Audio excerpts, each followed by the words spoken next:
So, let me talk about She-Ra. This show has absolutely no right being as good as it is, but here we are. So, I've been watching a load of fan content on this show, from crack edits to video essays, but there is one thing that I've really never seen. Nowhere have I found a tier list or a ranking of every episode, and I may have an idea as to why. There's such a big concentration of great episodes in this show, many of which can't really be ranked on top of one another. Any list that someone makes will be so unbelievably close that someone else's list can have drastically different placements. However, I will simply be putting episodes in tiers from F to S, so I don't actually have to rank them from best to worst. So I'm going to be going by each tier, and I'm going to list every single episode that I put within that tier. And these tiers have a pretty large range, so don't think that episodes are equal simply because I rank them the same. So, without further ado, we have C tier. Now, C tier is for the episodes that really are meh. They aren't good, they aren't necessarily bad, but there's nothing really great about them. And there's only one episode in the whole show that I thought was bad enough for this, and that was Season 1, Episode 4, Flowers for She-Ra. The redeeming qualities in this episode are mostly cancelled by the negative ones, and it makes it a very bland experience. While I like the message of anti-pollution, as well as some of the subversions with Perfuma's character of her being a sort of demon in battle, it had some clunky jokes and some very bad dialogue that mostly made it feel very awkward. It all just kind of felt like a kid's show. But that's all for C tier. So moving on, we have B tier. Now, this is the tier of the beginning of good episodes. They're all episodes that I actually enjoyed watching. And there are 4 episodes in the show that I put in this tier, all of which are from the first 2 seasons, so that's very telling in and of itself. Season 1, Episode 3, Raz. We have a fun, mostly lighthearted episode here. I liked Raz's introduction and her confusing nature, as well as Adora struggling to fit in with her life at Bright Moon. However, again, the dialogue felt way too rushed, and Raz's sudden change of character by the end didn't really make much sense to me. So next up, we have Season 1, Episode 6, System Failure. This episode introduced Entrapta, who is one of my favorite characters in the show. Her general lack of caring about anything but machines is quite funny, and her willingness to keep up the experiment until the very end was a great touch for her character. My issue with this episode is that the ending message of not needing powers was very pronounced, and it felt like it was talking down to its audience in its delivery, just a little bit. Then we have Season 1, Episode 13, The Battle of Bright Moon. Now, this episode is mostly pretty great. It has a great fight scene between Catra and Adora. It does a great job at releasing the tension from the previous 2 episodes, but what isn't great is the ending, which essentially destroys any nuance that the show was starting to display in the earlier episodes. And it really did, again, feel like a kid's show conclusion.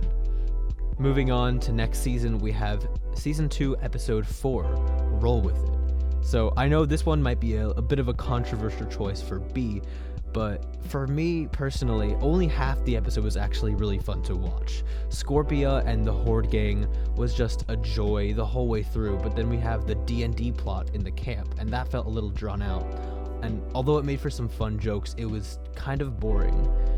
But there we have it. The B tier is done, and that just kind of shows the true quality of the show.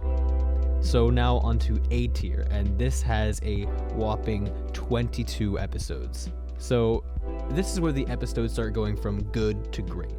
They're very entertaining to watch, and they had me feeling real emotions by the end. The problems with these episodes are much smaller compared to the overall enjoyment. So first up, Season 1, Episode 1 through 2, The Sword. This was the intro to this whole series, and it kicked off the plot in an intriguing way. The episode set up Catra's point of view, as well as her mental turmoil that would continue for the rest of the 5 seasons. Generally, the dialogue was subpar, but compared to his great narrative, well-done character introductions, and beautiful world building, that was nothing. So now we have Season 1, Episode 5, The Seagate. So this episode was the introduction to everyone's favorite character, Princess Scorpia, so that alone gets it some bonus points. This is also a great intro for Mermista and Seahawk, both of which have a quite entertaining dynamic. While I think the animation and the general pacing of this episode could use some work, it was still a great watch and a highlight for early season 1. Next up is season 1, episode 7, In the Shadows of Mysticor.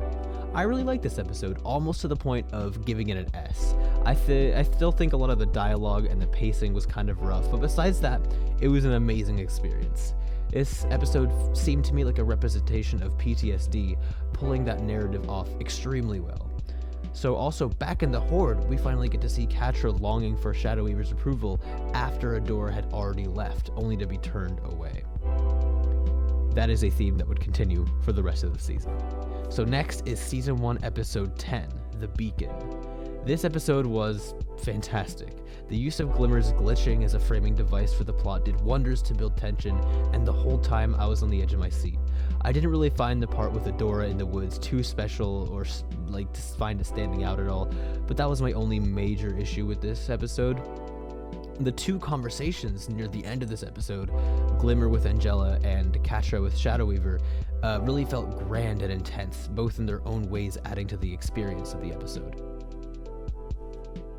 Next up is season 1, episode 12, Light Hope. I don't have much to say here since it was mostly set up for the finale, but it did an amazing job at building tension with Entrapta hacking the planet, and also relieving some tension by having Shadow Weaver finally taken down by Catra. Light Hope's introduction felt a little bit awkward to me, but it was still necessary to keep the plot moving, so that's forgivable. So now, moving to the next season, we have season 2, episode 1, The Frozen Forest. This episode was another good season intro, and it really did well, showing the differences between the princesses and how they worked together in spite of them. This message of cooperation wasn't super spelled out, and it felt natural in the story. The dialogue still needed a bit of work though, making otherwise great scenes feel a little bit underwhelming, like the conversation between Catra and Shadow Weaver in the prison. But despite this, that scene did a great job at showing doubt in Catra's position as Force Captain. Next is season 2, episode 2, Ties That Bind. This episode was another one that I initially wanted to put into the S tier. Catra's entire kidnapping scene was hilarious, as well as Scorpia's reaction to it. Glimmer's line about how their situation was unfair and how they were the good guys, it really hit hard. And as well, the reaction to Entrapta being in the Horde willingly was another one that was on point. Of course, my only quarrel with this episode was the B-plot, starring none other than Swiftwind, and I dislike Swiftwind, and I don't think I'm alone in that sentiment. The plot was pretty boring, it was pretty predictable as well, and Swiftwind's annoying dialogue didn't really help its case. But otherwise, it was a great episode. Next up we have season 2, episode 3, Signals. I found the whole ghost hologram plotline pretty funny and well done, and it was a little bit scary at times, but it was mostly predictable. It was still entertaining though. Also, Entrapta in the Horde was pretty funny, truly showing her disregard for her own personal safety in favor of scientific discovery. Of course, the highlight of this episode though was Scorpia, bringing laughs everywhere she went. That's a very common theme. Next up is season 2, episode 5, Whiteout. This episode was a great change of setting, also allowing for a great wardrobe change. I love the Super Pal Trio's whole screen presence, and Scorpia never fails to warm my heart, even in the coldest of snow. Seahawk was a little annoying, but Scorpia joined in and made it funny again, and I think that was kind of the point. Best of all, we got to see drunk Adora for the second time, and that was glorious. The one thing I didn't like is how accepting Catra was about Scorpia breaking the crystal. It seemed a little bit too quick of a turnaround for her character, and I think the real Catra would have been a little bit more mean for a little bit more time. But now we're on to the new season, season 3, episode 1, The Price of Power. This episode did a great job at setting up the rest of the season, showing the panic that Shadow Weaver was capable of creating even when she was against the Horde. The reveal that Adora was the first one was again somewhat predictable, but it was still great for the plot. Adora finally snapping at Light Hope was a great scene, and it was so satisfying to see.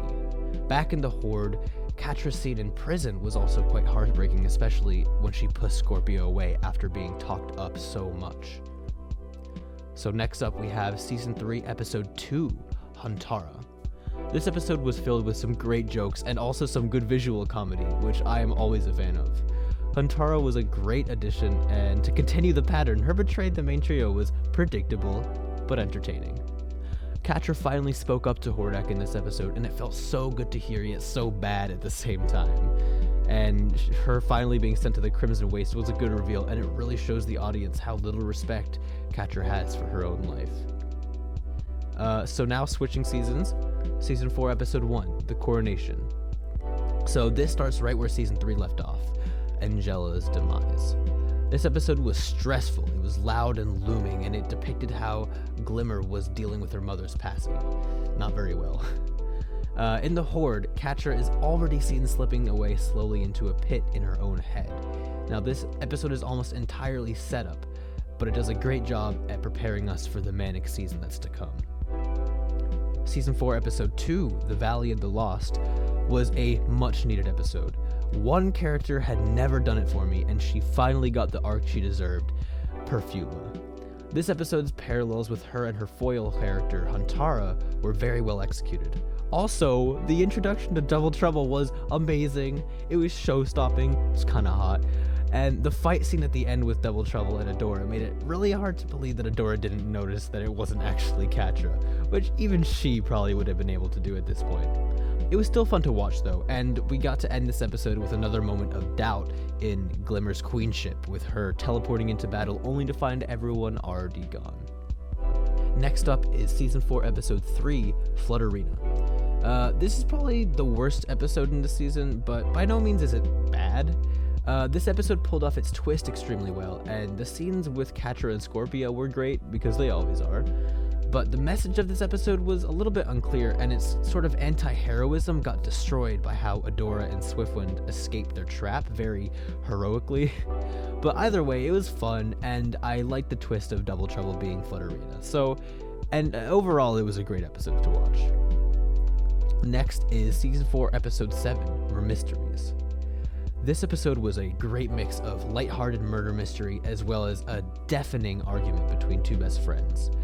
The way they caught Double Trouble was very fun, and the description of the operation that they sabotaged was incredibly entertaining to hear from every perspective, since the audience already knows what's happening.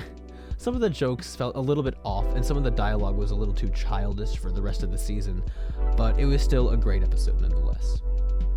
Now for Season 4, Episode 8, Boys Night Out. I have only one major issue with this episode, and I think that some people don't have this same issue, but it's the singing. I just wish that there wasn't any, because it very much takes away from the nuanced message about friendship that this episode is trying to portray, and the rest of it is golden, especially back in the Horde when Catra finally notices that Scorpia is gone. It's just the singing that makes it feel a little awkward and out of place, and it kept the episode from being an S tier for me. So moving on to Season 5, we have another intro episode, Season 5, Episode 1, Horde Prime. This was a pretty good episode to start Season 5 off. I'd only wished it showed a bit more of Glimmer and Catra up in space, since every scene with them was masterfully scripted to build as much tension as possible. Comparatively, the plot on Etheria felt a little bland, and the message behind it was spelled out pretty clearly again, a quality of which I am not fond of. Despite this though, it was still enjoyable and combined with the A-plot to make a great start of the last season. Next up is Season 5, Episode 2, Launch. This episode, again, needed a bit more Glimmer and Catra. Their dynamic was incredibly intriguing to watch, and I was hooked on it every second. But back on Etheria, the plot gives more depth to Entracta, which is a welcome addition. Scorpia is still incredibly funny, and I loved Adora trying to get some sleep because I relate to that on a spiritual level. One thing this episode does do, however, is finally push the space setting to the forefront, which was an amazing choice, and I was all for that. Season 4, Episode 5, Stranded, sits right between a rock and a hard place, giving it a lot of negative attention. I still think it's a great episode though, despite its surroundings. Its message about forgiveness really hits hard, and it did a good job illustrating how to try and redeem yourself properly. The Star siblings were also a great crew to join this episode, and I desperately want a spin-off to keep their dynamic going because that was so fun to watch.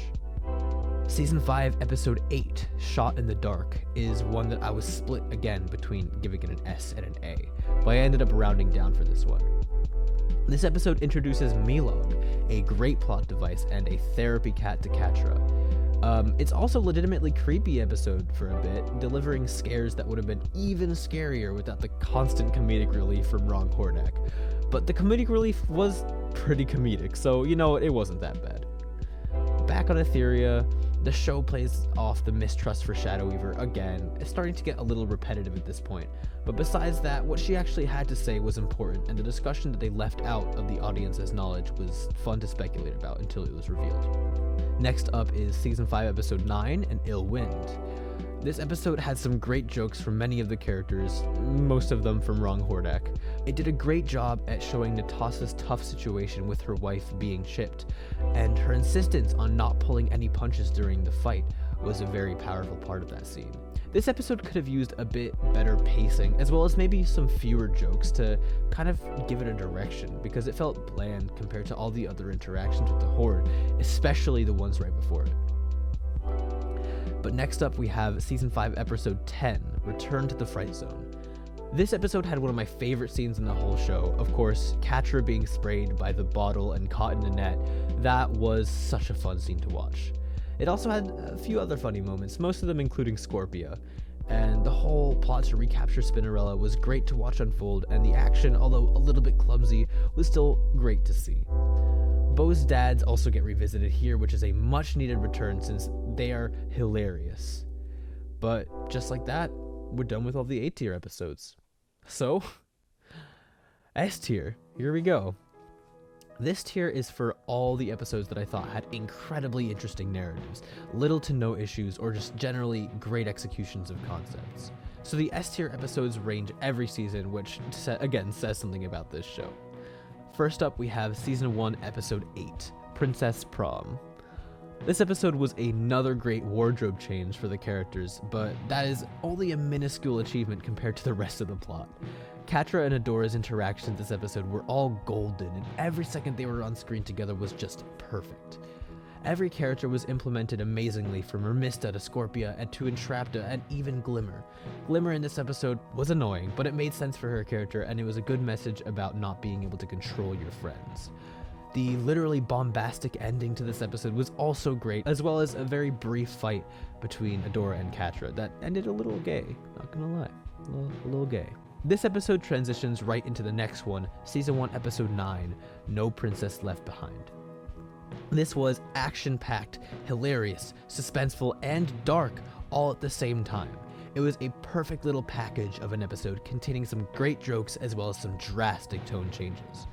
Entrapta's untimely quote-unquote death was something I was definitely not expecting, but something that made the episode impact that much harder.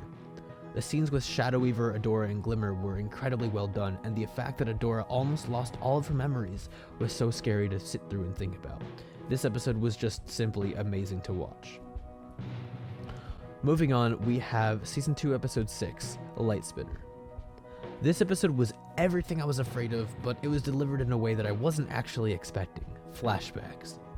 Shadow Weaver's origins are harrowing and mostly how I expected them to be, but the one thing I didn't actually see coming was how she almost actually got Micah, Glimmer's dad, to join in on her dark magic ritual. Eventually, the episode culminates in Catra being abandoned again. This scene was extremely sad to see, mostly because the two had finally just had a meaningful conversation, something that I knew was too good to be true when I saw it. My only real issue is that Catra's reaction to Shadow Weaver leaving felt a little bit odd and not very natural, but besides that, it was a dark, depressing, and amazing episode. Next up is Season 2, Episode 7, Reunion.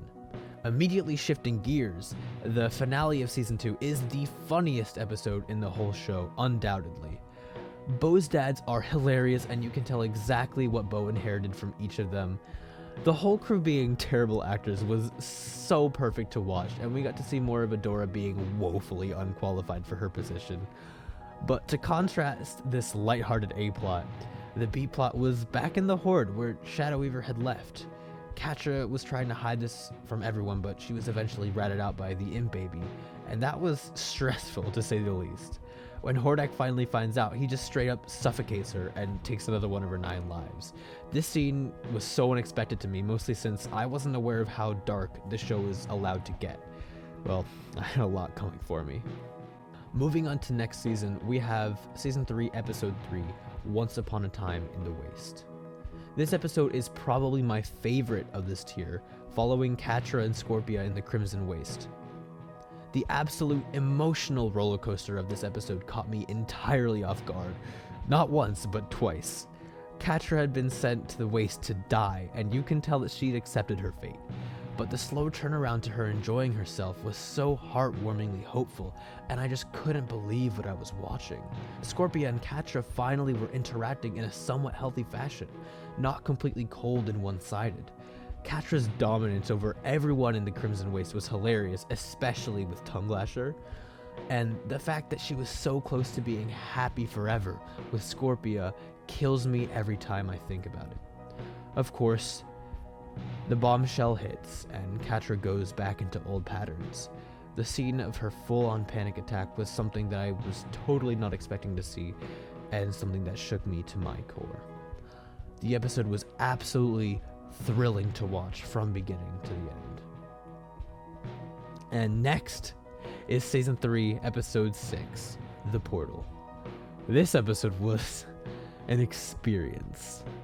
It led to an amazing finale to the season. Of course, the sacrifice of Angela was incredibly sad, yet incredibly important. Catra's deformed, half-dead body coming back from the portal was quite disturbing, but equally important. In a mind-bending closing act, this episode broke through all of space and time to finish off the tension that had been built up in episodes prior. The last shot of Catra and Adora, their death stares, was so painful to see, especially since everyone in the audience just wanted to see a redemption arc. But this would just be the start. Next up is Season 4, Episode 4, Pulse. This episode really began to widen the cracks in both Glimmer and Catra, but especially Glimmer. Her slow change of character really starts to get scary, especially because Shadow Weaver is sitting behind all of it. Glimmer's actions get much more drastic and much more cold, so much so that Catra and Double Trouble acknowledged how weird it was. Double Trouble, of course, was hilarious in this episode, like always, and they were slowly burrowing their way into my favorite characters list. Next up is Season 4, Episode 5, Protocol. This episode felt like a dream because the whole show, I just wanted an episode about the Horde Trio, and finally we got one, and it was great. The dynamic between Kyle, Rogelio, and Lonnie is so fun to watch, and it really made this episode feel special. Also, back in the B-plot with Adora, Lighthope is funny for the first and the only time in the whole show. Her rebooting and not remembering how to function was quite entertaining, and it made for some great moments, most notably her memory with Mara. Then, the end of this episode with Kyle sacrificing himself to fix the car really gave me Arnold vibes from the Magic School Bus. Yeah! But jokes aside, this was an amazing scene, and it really showed how close the three Horde kids were at this point. Next up, Season 4, Episode 11, Beast Island. This episode actually managed to creep me out, mostly through its vivid imagery and its masterful sound design. This episode has some of the best audio in the whole series, making Season 3's portal noises sound like ASMR in comparison.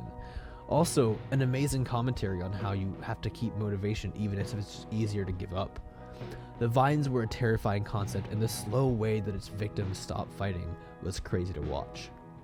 Back in Bright Moon, even more tension is built now with Glimmer learning how to use the Heart of Etheria. This episode was just a near perfect transition into the finale.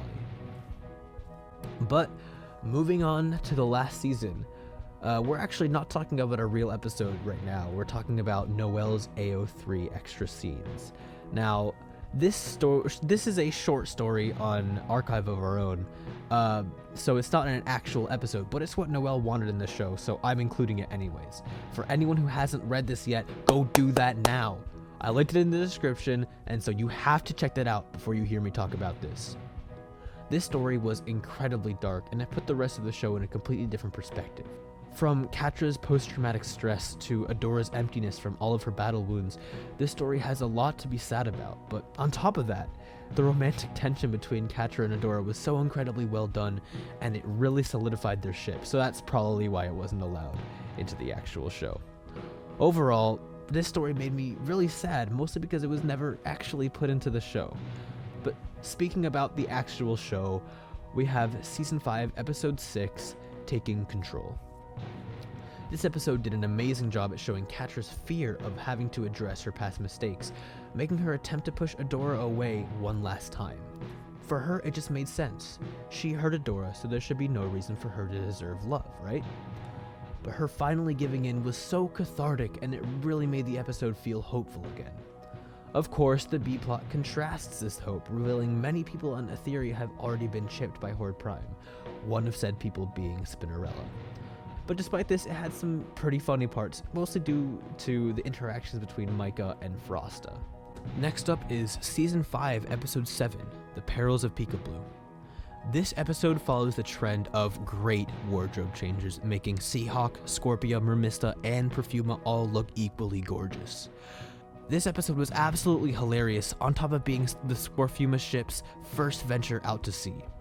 This episode also has the only good song in the show, of course being delivered perfectly by Scorpia. Double Trouble's return was also perfection, making me forgive them for all the pain they put Katra through. A little bit. The end of this episode was a quick 180 to complete hopelessness and overall a dark turn to the season.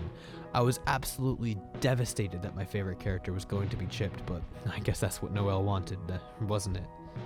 Next is Season 5, Episode 11, Failsafe. This episode really hit hard. From beginning to end, Katra's vulnerability was on full display alongside Shadow Weaver's ill intent. Besides that though, we got one of the best Katradora moments, which was a great little highlight of this otherwise overbearing episode. This ending is what really did the damage, resulting in Katra leaving Adora and Shadow Weaver finally being told off. This was an amazing lead into the finale of the show. So, let's get to it. Season 5, Episode 12 and 13, Heart. This was the finale that everyone wanted, including me, and I can't avoid talking about it any longer, so let's talk about the reason why I put this in S tier, Katradora. This episode pulled off something that's sure to pave the way for many other shows in the future to allow more inclusion of LGBT rep, especially in main characters. It capped off what was one of the greatest love stories that I have ever witnessed. The full growth of this ship over the course of these 2 episodes was something purely magic, and my favorite part of the finale by far. Over with the other characters though, we finally get to see Glimmer reuniting with her dad in an amazing and emotional fight scene. This was incredibly powerful due to the looming fact that Angela was already gone, so Glimmer desperately needed Micah to stay with her. Then we get Scorpia unchipped, and my heart started again.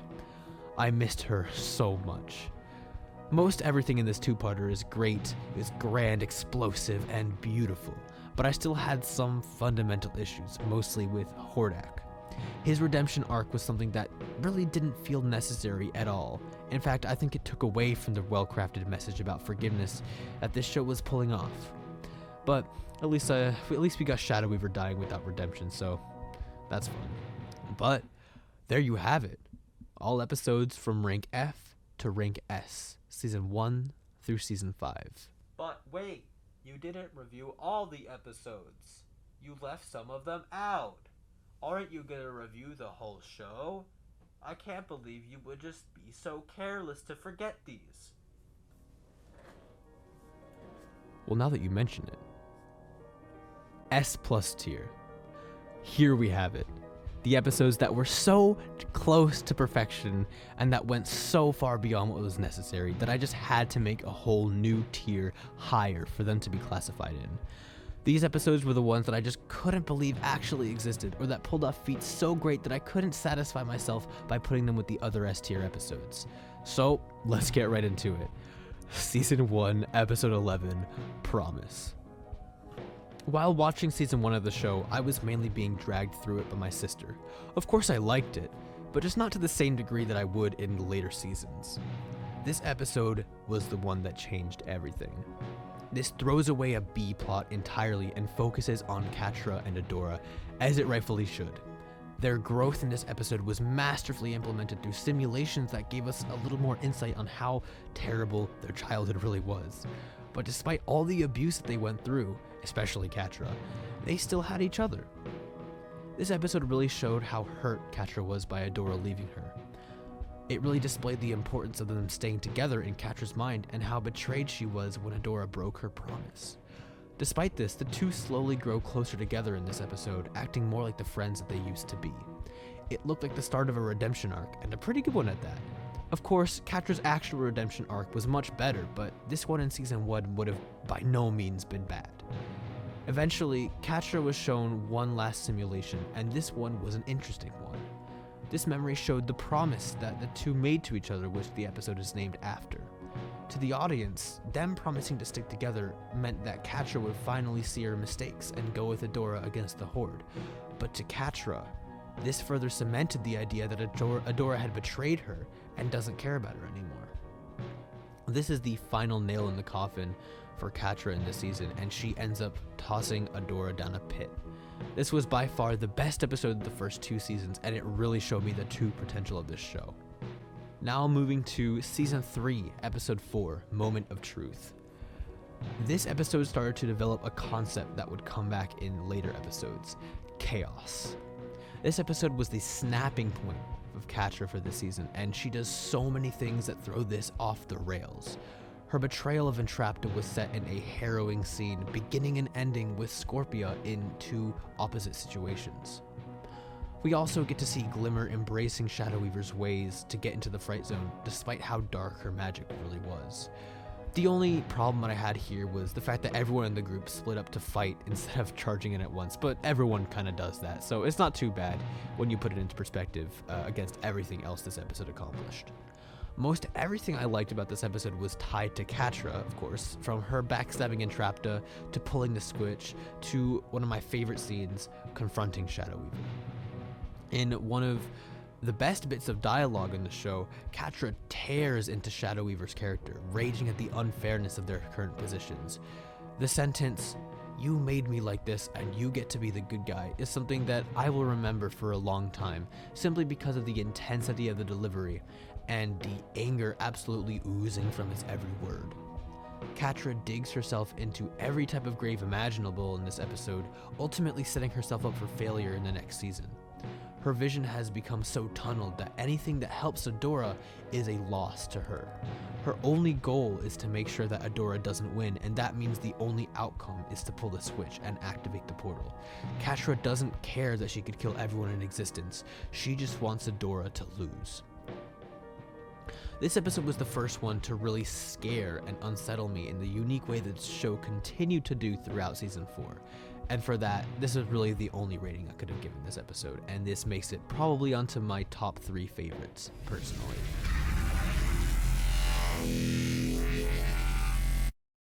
Next up is Season 3, Episode 5, Remember. This is a bombastic start to the finale of Season 3, as well as confusing, time-space bending, disorienting, and scary. The sound design is on full display here for the first time in the show, making the portal noises feel like they're burrowing their way into your brain. The beginning of this episode has some humor that almost lets you forget about the horrible, collapsing reality that's going to erase everyone in it. All throughout, it uses the portal's weird properties to plant confusion and suspense into the viewers and characters alike. You get to see more people not realize what the reality is anymore and suddenly slip away, forgotten into the portal. Scorpia, of course, is a highlight for the short time that she exists, and she brings some light to the episode for a little bit. But then, of course, we get Catra and Adora fighting about the portal, mostly because the fake reality is one that Catra feels is perfect. And the repeated use of that word, perfect, in this episode is quite unnerving and really helped aid the ambiguity of the portal's powers. This episode's only advantage over the following finale is that the portal is still somewhat mysterious and therefore much scarier. The end of this episode saves no expense in making me feel like garbage, as we see Catra willingly drop herself into the ever-consuming void. It's truly terrifying and well deserves its S+ ranking. Then we get Season 4, Episode 6, Princess Scorpia. It's here. It's what I wanted, and it's what I needed. It's a Scorpia episode, and it is good. Just to get it out of the way, I think the B-plot here should have been removed entirely, but while it's here, I can say that I did enjoy what it did to grow doubt in the main friend group and how Glimmer might not be doing so well as Queen. But back to the important stuff. We finally get a slice of Scorpia's mind as she goes along her last day in the Horde. From her waking up to her leaving, it's just perfect. You can really see how much she's holding onto her faith in Catra. She really, truly believes in her, and it's so sad to watch her trust slowly get broken down over these 20 agonizing minutes. The audience really gets familiar with how poorly Catra is treating her and how much she begins to mirror Shadow Weaver as an abusive authority figure. Emily in this episode was a perfect and creative way to show Scorpia's thoughts as she essentially talks to herself. We get to learn a bit more about Scorpia's true backstory, as well as the fact that she has 2 moms. I bet they got killed by the Horde, but who knows. The moment where it seems possible she destroyed Emily on Catra's orders is quite chilling, but the sense of relief we get when it's revealed to be a trick is great. Plus, to top this episode off, we finally get what we wanted, Scorpia leaving the Horde. A powerful and impactful ending to this powerful and impactful episode. Now, moving on to Season 4, Episode 9, Hero. This is a special moment on the show, both to me personally and to the story as a whole. My first run through of the series, and my second one as well. This is my favorite episode, and it still lands in my top 5 now. The title, Hero, is in reference to Mara, and there's an irony behind that word, since Mara was never actually remembered as one. Mara was a true hero, though, because she made a sacrifice of not only her life, but her legacy. True heroism is selflessness, exactly what Mara showed when doing her final acts alive. But this show makes it apparent that what Mara had to do was disgusting, to say the least, going out of their way to display the immense fear that she was feeling while doing it. No one should ever have to do what she did, and the first ones were the villains of this story. All these points and more are made through one of the most genius framing devices I've witnessed, Madame Raz. Finally, this episode explains why Raz is always so confused and why she was just as confusing. The non-linear time experience would disorient anyone, so it's fair that Raz was a little bit out of it sometimes. The whole back and forth feel of this episode really added to our understanding of what was going to happen to Adora and how her life was slowly mirroring Mara's death. In one of the most intense episodes, we get to see Mara's final message to Adora in full and what it really meant. And when the screen fades to white, staying locked on the pie that they made, I felt utter shock, and I was speechless for around 30 seconds. This episode is the most unique in the series and a chilling end to Mara's tragic story. Season 4, Episode 10, Fractures. Coming off the high of last episode, I was entirely prepared to be unimpressed, but I was not at all. Again, Fractures as a title represents many things, mainly in Bright Moon and in Catra. This is the episode where Catra finally breaks down fully, her situation crushing her under its heel. Over the course of about 20 minutes, we slowly see Catra succumb to paranoia, depression, self-sabotage, and isolation in the most disturbing display possible. When she shines that shallow, empty smile at Hordak, the viewer can immediately tell how much pain she's currently feeling, a lot of it self-inflicted. The consequences of abusing Scorpia finally catch up, and she sits alone in a pile of her own rage, crying to herself. And when watching Catra, I thought that it was going to be a highlight and that the rest of the episode could never be as impactful as this part, but I was dead wrong. Back in Bright Moon, we have a great mix of comedy and seriousness, mostly due to Scorpia's long-awaited return. Every scene she's in is just a joy to watch, and joy is really what I needed when watching the latter half of Season 4. But then, Glimmer's frustration finally breaks free and is shown fully during a conversation with her 2 best friends. Glimmer's full lack of trust is really sad to watch, and the audience really sees how much like Catra and Shadow Weaver Glimmer is becoming. I would say that Shadow Weaver is corrupting her, but that would be a lie. Glimmer was always the type to fight for what she thought was right by any means necessary, but now she doesn't have her mother to stifle her wishes. She finally gets outright rejected by both of her friends, and for her that's just another obstacle in her path. She doesn't listen to what they're trying to tell her, but instead completely denies them of their wishes and turns a cold shoulder. Fractures in this sense probably refers to the cracks showing up in the rebellion, as well as in the friendship between Glimmer, Bow, and Adora. And to think that I expected this to be the darkest episode in the series. Season 4, episode 12 through 13. Destiny. This episode was rude. No other show has had a complete disregard to my mental and physical health more than this double episode right here. Of course I'm joking, but not even that much. After finishing the series for a third time, this episode is my favorite, undoubted and uncontested in that position. To say season 4 stuck the landing would be an understatement. It's more like it just did a quintuple backflip corkscrew into a superhero landing that broke through the floor and killed everyone watching instantly. To say this episode touched my heart would also be an understatement, more like it blasted it with a sawed-off shotgun after stabbing me 15 times. That's a more apt metaphor for how the season felt. Whereas in a normal season of any show, a finale would bring home every message and theme that the show was touching upon.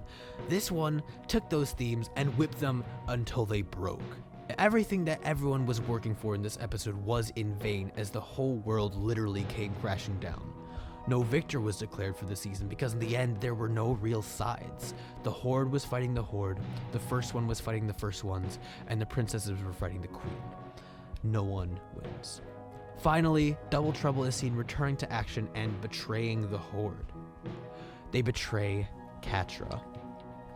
In the most overwhelmingly painful scene in the show, Double Trouble lays into Catra and they don't hold back a single blow.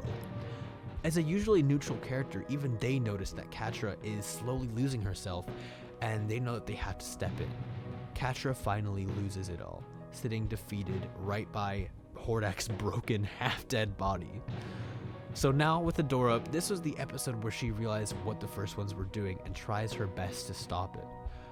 Learning about her near inevitable fate back on Beast Island, Entrapta excitedly tells Adora that she has no jurisdiction over her own life at all. The continuation of the Beast Island setting is just as chilling as the previous episode, but at least we got a funny joke about how much Entrapta likes tech. But returning to the topic at hand, Adora needed to find a way to break free of her predetermined path, and she only really has one way to do so. The breaking Ashira's sword is something that I never really thought would happen on this show. I mean, it just never crossed my mind. The title is literally Shira, but this was a necessary plot point because it showed us that you can break free and that you can pave your own path into the unknown. Light Hope's death was simple, but it was impactful. We finally get to see her clear of the control of First Ones, a control that Adora had just recently freed herself from too. And now, moving to Glimmer. Many things happen in this finale, one of which being that Glimmer almost destroys the world. Glimmer's persistence to activate the Heart of Etheria may come off as brash and stupid to the viewer, but you have to realize that Glimmer believes that she's saving the rebellion by doing this. This is her personality. She's stubborn and willing to do anything to save the one she cares about, and often this results in her being unwilling to listen to other people. She doesn't know the danger, or she thinks that the good outweighs the bad in this situation, which it doesn't end up doing. Another amazing scene to add to this episode's arsenal is when the heart is slowly draining magic from all of the princesses, and we get to see what everyone's final acts right before death would be. I definitely should have seen Scorfuma coming right here, because Scorpia's final bit of strength goes towards dragging herself over and holding Perfuma and Frosta close. When Glimmer finds out, however, she instantly realizes her mistake and tries to fix it. And this, I hoped, was a teaching moment for Catra, because to her, when you did something bad, you can't go back. But she sees Glimmer trying everything in her power to right her own wrongs, admitting her mistakes almost immediately. This is something that comes up later in the show. But you know what else comes up later in the show? Horde Prime. Yeah, that's right. After everything this episode puts you through, it kicks you while you're down with the arrival of the Galactic Horde, spaceships and all. Horde Prime instantly cements himself as a powerful villain to a degree not yet seen on the show. I was immediately impressed when I watched due to his complete disregard for Hordak's life and his willingness to essentially kill him at the bat of an eye. This episode keeps the theme of incredibly important and crazy things happening so fast that you can barely process them. And of course, Catril is alive and still falling back into her old pattern of trying to obtain power for herself, for her own safety. Of course she is. I think that I finally covered everything in this whirlwind of an episode that I have time to cover. So now it's time to talk about Season 5, Episode 3, Corridors. Watching the beginning of Season 5, I was a little bit scared. Overall, the quality of the episodes were good, but they were much worse compared to the 2 previous seasons. This episode is what really cemented Season 5 in my mind, being the first one to really wow me. This was for the obvious reason of Catra finally changing her ways, but more about how well it was executed. This episode's metaphor, corridors, are seen many times, and there is always a dark and a light one. This symbolism is excellent, and I personally like the theory that Catra chose the dark path, symbolizing the unknown and the escape from the blinding light of Horde Prime. This episode caps off the slow change of pace that Catra had been going on the past 2 episodes, finally exploding here in an amazing scene where Catra essentially sacrifices herself to save Adora. Of course, the sacrifice didn't work because Catra still had one more life, but just being able to tell what her intentions really were was powerful. She didn't think that anyone would ever forgive her, and she didn't really want to find out whether that was true. For her, the logical thing to do was to let her own life fall to the wayside in order to save the one that she threatened in the past. This show speaks up against acts like that, however, and it's something that I don't have time to get into right now. Even the B-plot of this episode was great, leading to well-done jokes and an overall funny trio dynamic. This episode has many elements that really just can't be talked about without getting into the big themes of the season and the show, and so I really can't be concise with it. I'm not smart enough to talk about these themes in a deep dive, and there are already tons of people who have done that, so I suggest finding another video about it. I'll link some of my favorites in the description because it does help understanding the placements in this list. Either way, after a rough interlude, we get another juggernaut. Season 5, Episode 5, Save the Cat. When I first watched this show, this episode was rated 10 stars on IMDb, and to be honest, I agreed with it. This is the complete opposite of Destiny in so many ways. Where one was chaotic and organic, this one hits with surgical precision and an objectively amazing plot. Catra's fate after Corridors' chilling ending was finally revealed to us, and we're forced to watch her as her actions are controlled by Horde Prime's chip. The reaction from most of the audience can probably be mirrored by that of Adora, complete and utter terror. Also, gay panic, but we'll skip over that one for now. The drastic change in character also translates into a completely different fighting style, leading to the best action sequence this show ever sees. Catra's robotic, calculated moves completely contrast her entire character, creating a creepy tone in this whole scene. The complete imbalance in this fight, created by Catra's lack of restraint, truly displays Horde Prime's villainy. Back to the B-plot, this episode really shows how much trauma Glimmer went through when here, showing her freak out a little bit when she recognized her surroundings and remembers what happened. Bo and Entrapta also introduced one of the funniest characters in the show, Wrong Hordak. Everything about him makes me laugh, and the fact that he almost didn't get written in is sad to think about. Overall, the B-plot in this episode was pretty damn solid, and it didn't drag the narrative in the mud like some other B-plots had done in the past. This plot almost wasn't even separate, but the connecting device, the earbuds, got sabotaged in a great show of Horde Prime's superiority to Hordak, and this episode really likes to show that a lot. Chipped Catra's dialogue throughout the whole episode really got under both Adora's skin and mine, complementing her disgusting arm movements. Yeah, you know the arm movements. You know the ones. While watching the fight, I had many possible outcomes being created in my head in a futile attempt to brace myself for what actually happened. Canonically, this is the scene where Catra loses her 9th and last life, even if she gets it back later. This fact is incredibly apparent just by looking at the expression on Catra's face, displaying true fear for the first time in a while. Catra dying was not an event I was prepared for, mostly because I was still thinking within the bounds of a TVY7 rated show, where probably none of this should ever have been allowed. And then, for the first time, this show finally decides to somewhat stay within the bounds of physics. And I think that Dora might have just shattered her leg bones falling down that pit to save her wife. Look at the way she falls down.